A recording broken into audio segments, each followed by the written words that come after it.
welcome and thank you to the students who have worked so hard to put this all together. And then to their characters, any of those main characters or online. I've noticed that there's one character from one of our films, and we're so happy to have them. But profound thanks, our deepest thanks and acknowledgement of your generosity and time and passion and commitment. It has really been wonderful. And then to any of my UJ colleagues who are online, thank you to you. We also worked with some guest lecturers. I see one of them has just joined, Ketiwe Ngobo, and the other guest lecturers who have worked with us on this project include Paco Weiser, who's in France, but I think is traveling at the moment. And I see Catherine Mayberg is also in the room. So thank you, Catherine, for joining. Catherine was the other guest lecturer on this project. So we have a full house, and it's wonderful to have you all here. So thank you to all our guests and our friends, and as I said, especially the students and the characters in their films. So we're going to go straight into showing these films and showing you the UJ show. The Global News Relay, oh, sorry, I should have introduced that. The pandemic has changed the way we live and work. And most importantly, education is no longer confined to a classroom. It never should have been in the first place. And that's an essential lesson from our history. So going inward in a variety of lockdown situations has meant, in a strange way, that we're also exploring a new way of doing things. And in many cases, these new ways are more in tune with what it means to be human. We're creating bigger, more diverse, more spread out communities where we do exciting things. And the Global News Relay is one such community with students from, I think, between 13 and 15 universities in more than 10 countries taking part this year. Each university had to explore the theme of how the COVID-19 pandemic has changed us. And so here is the University of Johannesburg journalism, film and television students' contribution to the Global News Relay.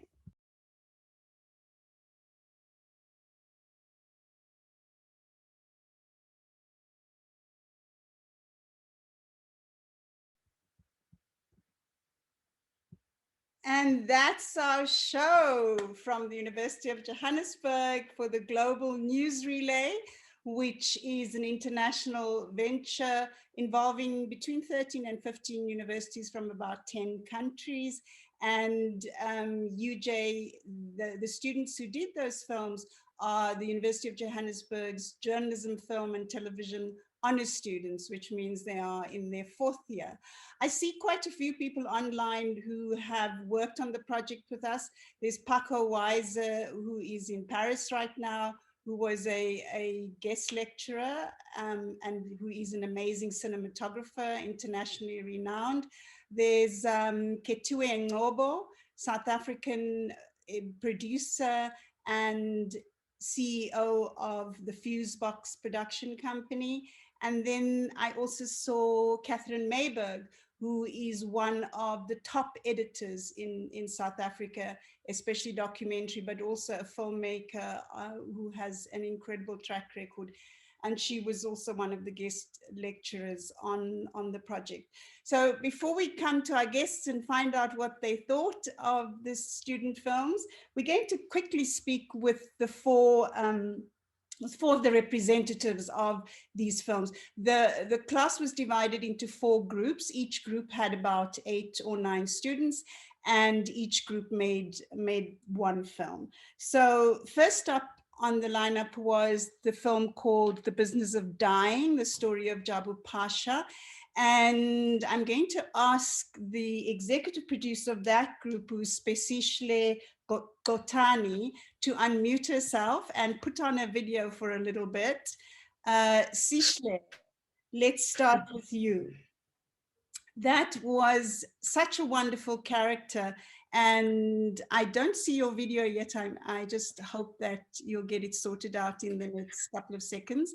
But if we can hear you. Afternoon, Prof. Yeah, I'm trying to join.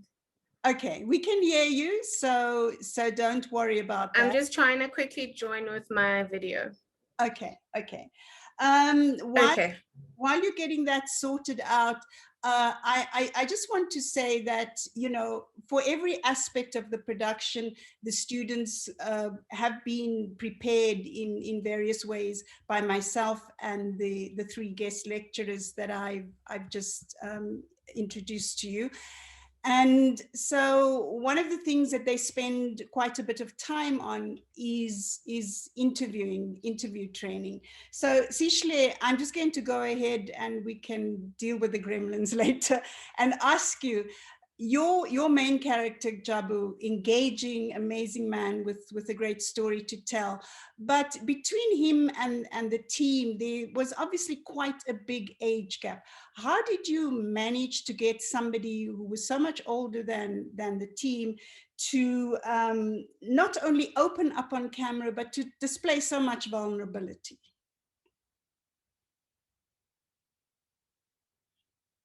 Sishle? No. Okay. While Sishle gets herself sorted out, sorry about that, we're going to go to the next film, which is Ignite the Fire, the story of Refilwe Peterse. And welcome. I did see her on the list of guests earlier, and I hope she's still with us. And thank you so much, Refilwe, for telling us your story. And it was a wonderful short film. So representing that group who made this film, Ignite the Fire, is Lerato Shlapaloza, who was the executive producer for that group. So Lerato, if you can please unmute yourself and try and join us with your video so that we can do a quick Q&A with you. Lerato? Afternoon, Prof. Lungisi. Lungisi from Group 2, Director and Editor. Okay. So I just got a text from Lerato that she won't be able to join in, but I'm just going to take over from her. Okay.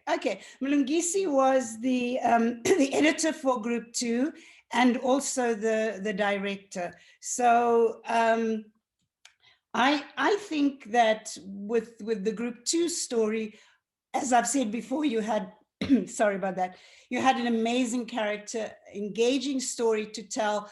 So, but I also know that this particular group had a mountain of technical and other difficulties. Tell us how you overcame some of your main challenges in making this film, just very briefly. To be honest, Prof, we're very fortunate to have worked with Refilwe. Refilwe was really patient with us, even when we made a lot of mistakes. She never gave up on us, even when there were so many things going wrong. She always assisted us into making sure that this project works. So we really owe our thanks to Refilwe Peterse for really making this film a great success. Refilwe, if you are online at the moment, I saw that you had gone and come back in again. Please, can you unmute and maybe if you can join with your video so that we can just have a quick chat with you. Refilwe? Hello, I'm here. Hey, wonderful. Welcome, Refilwe. And once again, thank you for sharing your amazing story with us. Just very briefly, could you tell us what the experience was like from where you are as the main character in the short film? Hello. Hi, can you hear us? There you Yes, are. I can hear you. Okay. So very briefly, Refilwe, if you could tell us what the experience of making this film was like for you as the main character in this short film of ours. Oh my word. It was such a great experience, and also to be working with the students who were very passionate. What I really enjoyed the most was the teamwork and the fact that there was direction. However, there were so many technical challenges that came with the with actually putting together of the video, but their teamwork, because if one of them had then said, no, they would rather give up than really, you know, continuing with the work. And also I saw a lot of passion of, you know, wanting to try things out. I mean, you know, that's how it is in the industry. You have to keep to what you said you are going to do. So I think with the estimated timelines and all looking at all the challenges that came with the project, they did what they could, and I would really say they you know, passionate, and they did well. Yes. Thank you. And thank you for coming online to share this experience with us, Refiwe. Thank you so much. Thank you so much. Thank you. Okay, we're now going to go back to the previous group who made The Business of Dying, because I see Sishle went out and came back in again. These Yeah, happen, so sorry. yeah, when we've so many variables at play. So Sishle, to repeat that question, great character, engaging story, but the age difference between the team and the character you were interviewing was quite big. How did you, under those circumstances, and also a complete stranger, how did you manage to get your character not only to open up on camera, but to share vulnerability? I think what helped us a lot, Prof, is our character research and background, right? Because one of our crew members, Okanyisile Kayimbi, was Jabu's stepdaughter. So we had, you know, a bit of inside intel. So that made things easy for us to actually know the kind of person that he is, what he'll respond to and what he won't respond to.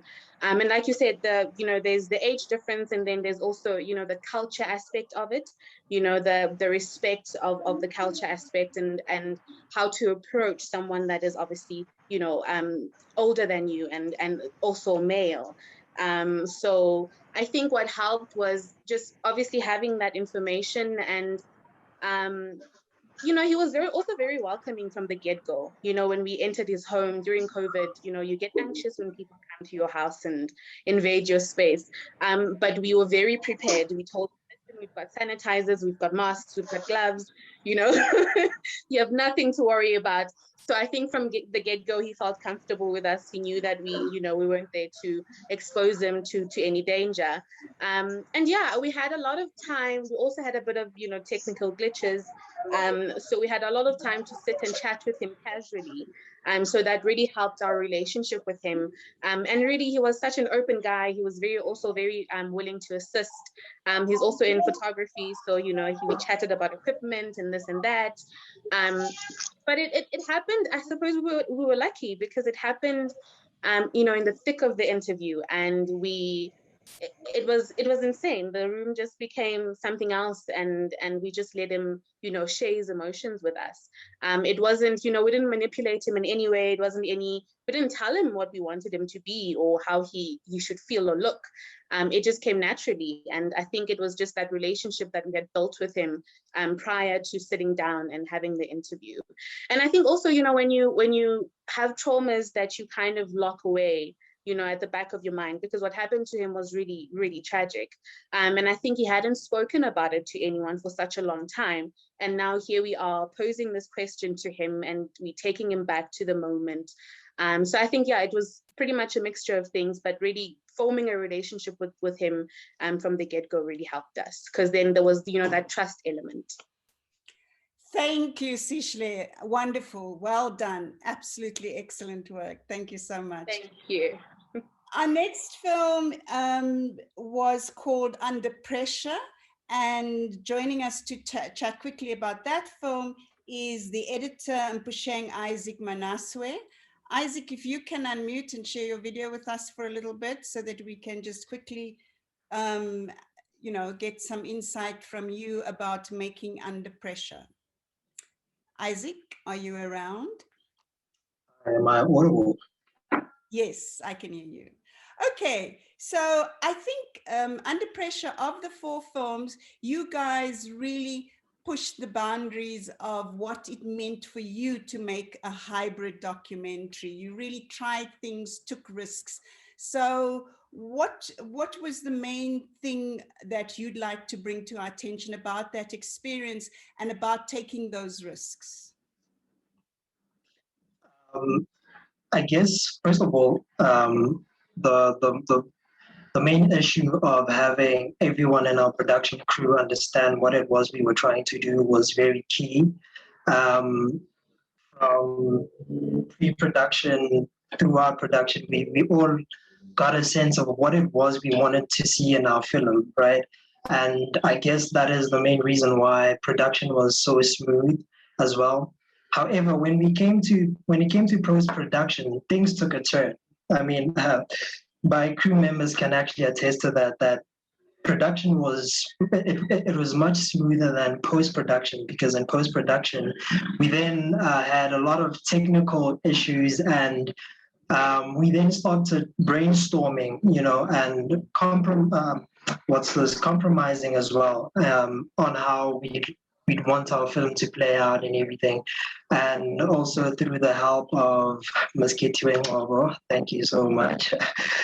She actually played a huge role in the outcome of our film. I remember she called us at one point during production and even post-production, and she was just brainstorming, and it was a lot, right? It was a lot, but we managed to combine every element of the editing, the effects, and everything else, and placed it all together. And yes, what you saw on screen was just hours and hours of work, early mornings, long days, and all of that. But the idea of us having to create a hybrid documentary, I mean, most of us have never done this before. I'm a journalism student, and for film students, it came easy, as to what it was we had to do. But for us as journalism students, we had to adjust. We had to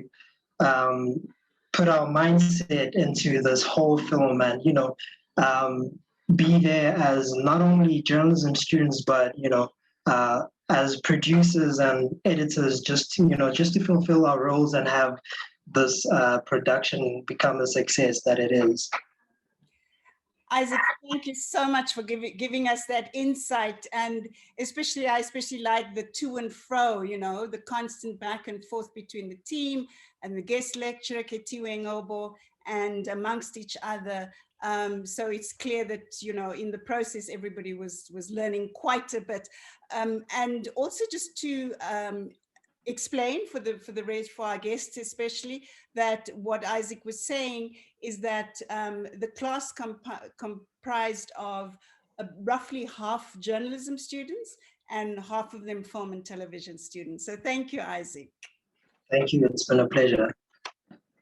Our last film was called Years to the Artists, and we have with us the executive producer of that group, that team, who is Mishlali and Tanjana. Mishlali, if you could unmute and share with us your video for a bit so that we can chat to you quickly about the experience of making Years to the Artists. Yo. Hi, Mishlali. Hello, Prof. Hi, everyone. So it's clear from your interview with that wonderful character, Vielwa, that she trusted the team, especially towards the end of the film. It was very clear that there was such a good rapport between herself and your crew. So how did you go about earning that trust and getting to that point where there was that intimacy? It was really just about honesty and being people about it. Because for us, telling this story wasn't about us making this film, but it was about her sharing her story and us connecting to her story. And I think it made it easy for us because she is at a point where some of us are still getting into that point. So we connected with her, we connected with the story as well. And we related so much with her that it was easy to have conversations with her prior to the interview, and still keep that conversation going on the day of production. And also because the age gap is not so much, so it was very easy for us to have conversations with her and for her to feel like we are one of her clients. And we did build that relationship that, you know, that we would even want portraits as well at some point in our lives. So we just built a relationship, and we were just genuine about things. And we were genuinely interested in her story also. So that's why it was easy for her as well to just be herself and open up to us. Great point you're making. I must say, Mishlali, you look very beautiful in a wedding dress, but weren't you scared of the superstition of putting on a wedding dress when you're not really going to get married? I haven't. Superstition around that. I have no idea, but I'm sure the ish, bro. We'll see. We'll see. Thanks very much. So you. those were the 4 team members representing the 4 films. And now it would be really lovely before we end to hear from some of our guests, maybe the guest lecturers who've been working with these films, some of my colleagues and friends from around the world. There's Basil Apollos in Cape Town. I see Brenda Wilson in Washington, DC, Dan David in Ganisatagi near Montreal in Canada. I'm just going to go down the list and let's see who else is here. Right. Please feel free to unmute yourself and please give us some encouragement, feedback, comments, criticism, anything at all. Anybody? I'll speak. Hello. I just want to say that working with young people is always, I'm going to try and see me. Working with young people is always such a great pleasure to see them pushing their own limits and really expressing themselves and finding stories to tell. So it was for me a great pleasure and there's always so much learning that's exchanged between a tutor and the mentees or the students in the class, and I really felt that, and I think the stories were really strong. I was amazed by some of the interviews and the ability to allow people to become vulnerable. I was amazed by the visual styles, the various visual styles that you all had, and it was just a very strong group, and well done. Thank you very much for all your efforts. I know it took a lot to make it all happen. Thank you.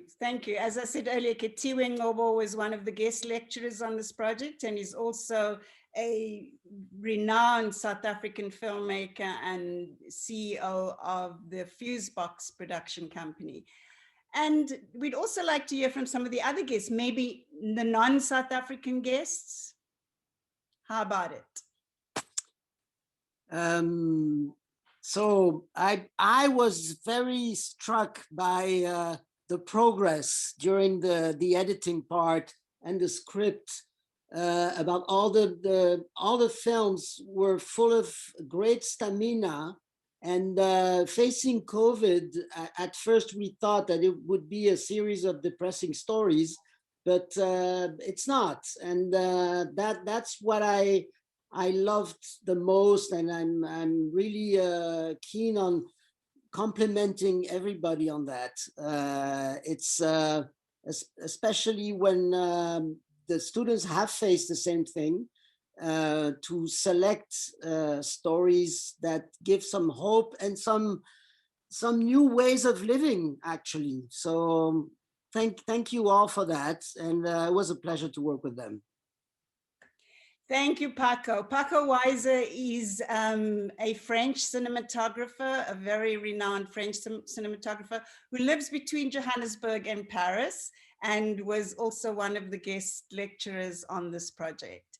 But So now it would be nice to hear from Catherine. Catherine, you're the only guest lecturer on the project who hasn't spoken. So if you could unmute yourself and just, even if it's just to say hello, so then we've at least heard from all three guest lecturers.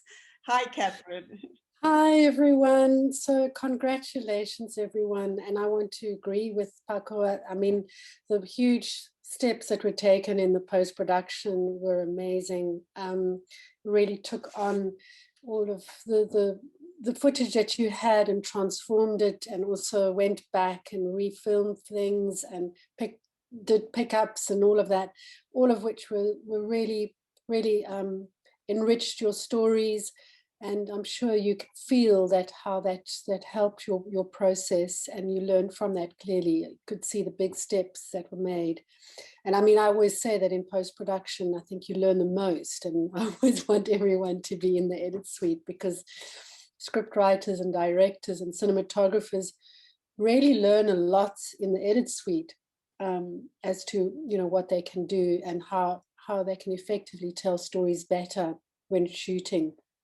So yeah, I think there's a lot to learn, and what's been done has really, it's very invigorating to see, you know, young people tell these really, really fascinating, heartfelt stories from our country, you know, which went through such chaos and trauma last year, and still is, but that they were able to find the resilience that I think a lot of South Africans have, and that was really beautiful to see. Yeah, well done, everyone. Thanks so much, Catherine. Catherine Mayberg is one of the top editors in South Africa and filmmaker in general, beyond just being an editor, with a long list of prestigious achievements under her belt. I'm looking at the chat window and I see Dan David in Canada, who is a very dear friend. And Dan David is the 2021 recipient of the Canadian Association of Journalists Lifetime Achievement Award. So congratulations to Dan. And Dan in the chat window says, congrats to all, very well done. Nice stories, great editing and use of graphics, all dancing on the edge of disaster, but finding something to keep on keeping on.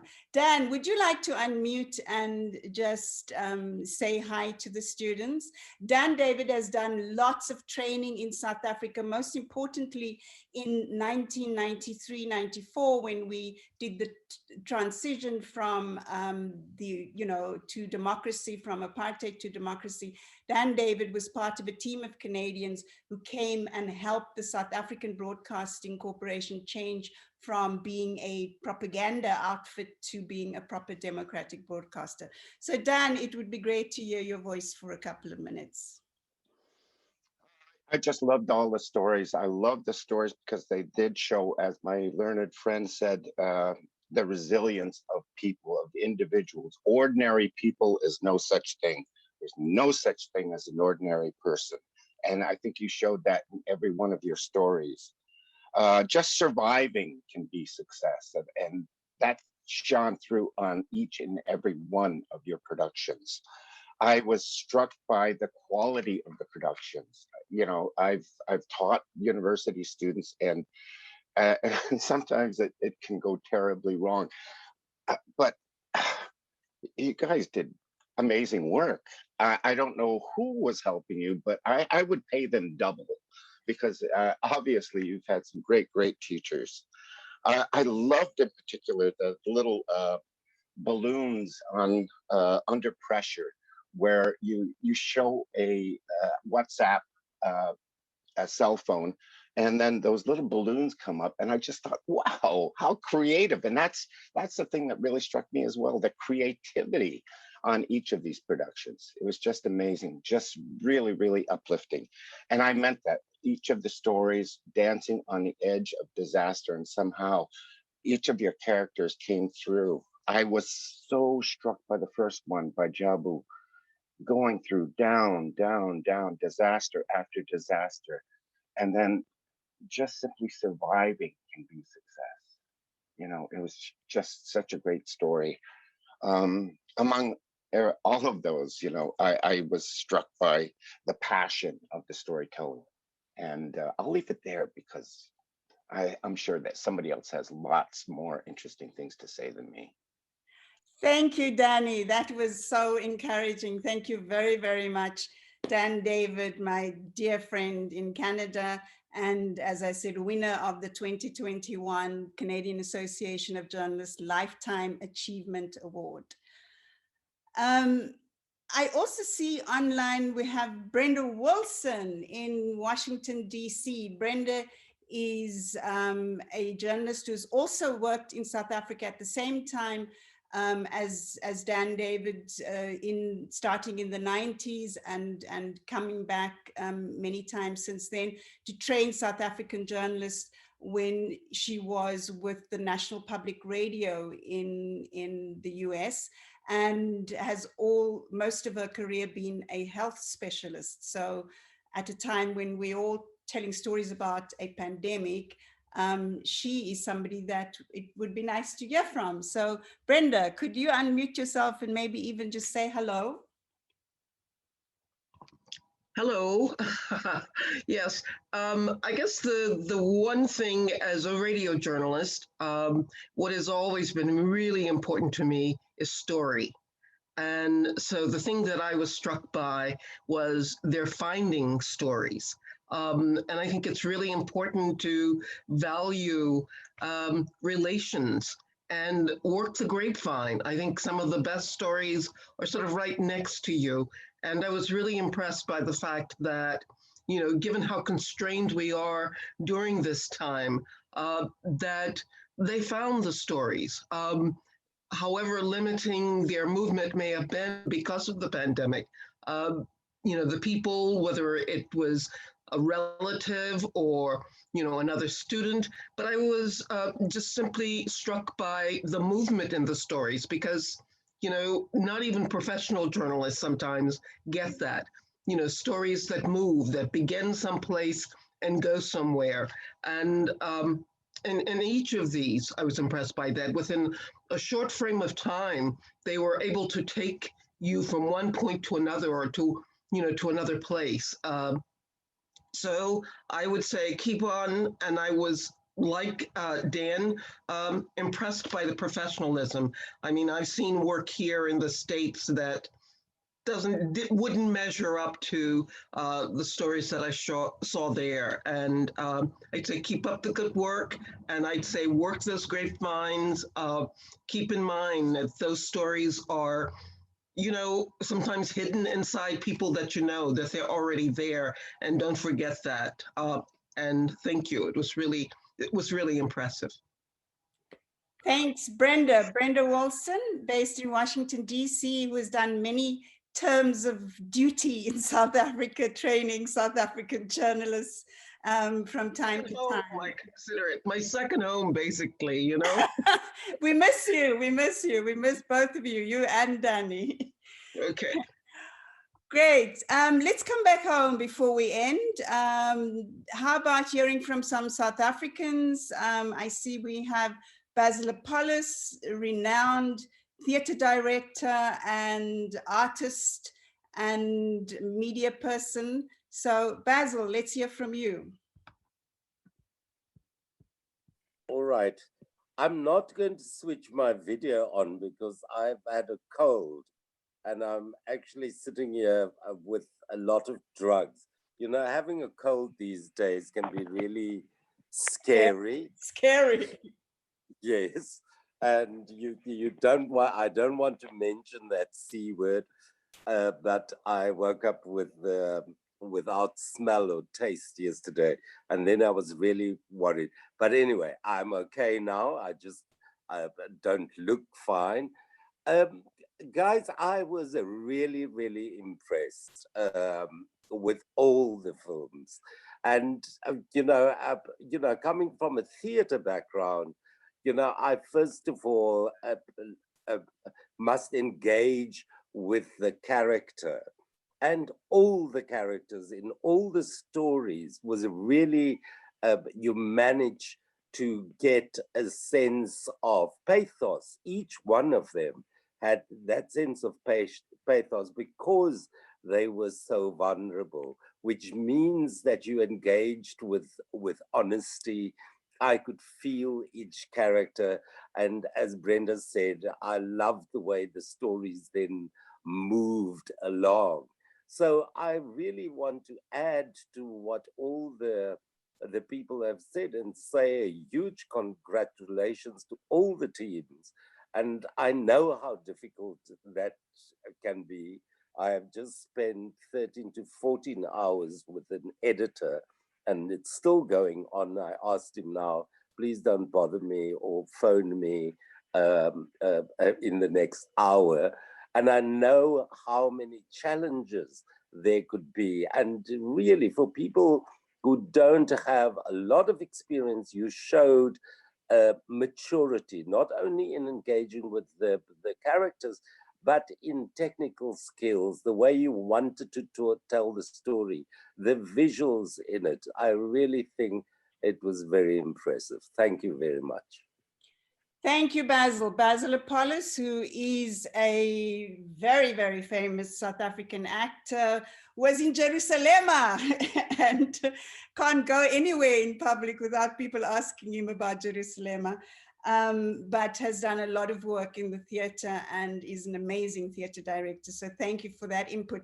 Before we end, is there anybody else who would like to unmute themselves, give us feedback, criticism, just say anything at all? The students, our guests, our friends, and you don't necessarily have to be a media person or a filmmaker, anybody at all. We'd like to hear from you before we end.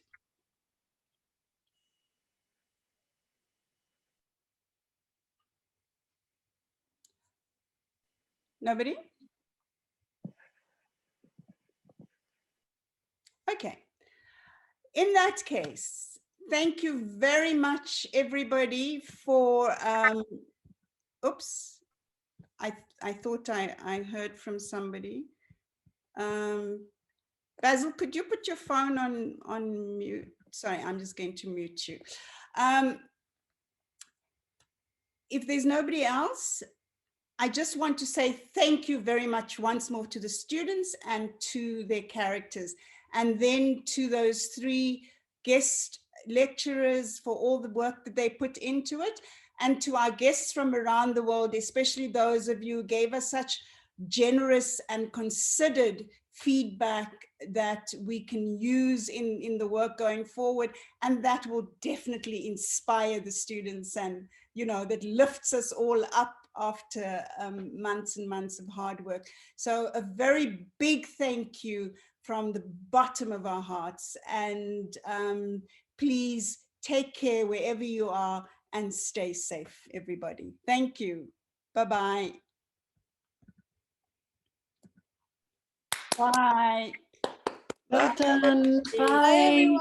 Thank you. Well done. Bye. Bye. Bye, go ahead. See you soon, Paco. Come back, Danny, Brenda, come home. Will do. Bye, everybody. Get better, Basil. Yeah, Basil, get better. Yes, by all means. That's frightening as it was for you, it's frightening to us too. Okay. Very scary, very scary. Yeah. The common cold has taken on a horror epic proportions. Yes. Okay. Bye, everybody. Bye. Take care. Nice evenings. You too. Bye.